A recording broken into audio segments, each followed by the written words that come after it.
నమస్కారం. 2014లో అశాస్త్రీయంగా జరిగిన ఆంధ్రప్రదేశ్ విభజన అనంతరం నాడు అనుభవజ్ఞుడైన ముఖ్యమంత్రి చంద్రబాబు గారు రాష్ట్రంలో అన్ని ప్రాంతాలకు సముద్రంలో ఉండే అమరావతిని రాజధానిగా ప్రకటించిన అనంతరం ఒక నాయకుడి పిలుపు మేరకు రైతులంతా స్వచ్ఛందంగా కదిలి వచ్చి 34,000 ఎకరాల భూమిని రాజధానికి ఇచ్చారంటే ఇది భారతదేశ చరిత్రలోనే ఒక అరుదైన ఘట్టం.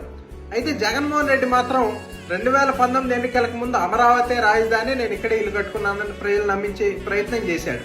ఎన్నికల తర్వాత 3 రాజధానుల పేరుతో అసెంబ్లీలో బిల్లు పెట్టి కొంతకాలానికి ఆ బిల్లుని వెనక్కి తీసుకుని మరి 2024 ఎన్నికలు 3 రాజధానులకు రెఫరెండం అని చెప్పి ఓడిపోయిన తర్వాత నేడు కొత్తగా మావిగన్ అని చెప్పి పూటకో మాట మార్చే ఒక అస్థిరమైన నాయకత్వానికి జగన్మోహన్ రెడ్డి నిదర్శనం. అయితే చంద్రబాబు నాయుడు గారు కూటమి ప్రభుత్వం మాత్రం 2014 అయినా 19 అయినా 24 అయినా ఇక ముందైనా సరే శాశ్వతంగా ఆంధ్రప్రదేశ్ రాష్ట్ర రాజధాని అమరావతి అని నేడు పార్లమెంట్ లో చట్టం చేపిస్తా ఉన్నారంటే ఇది ఒక స్థిరమైనటువంటి నాయకత్వానికి నిదర్శనం అని ప్రజలు గమనించాలి.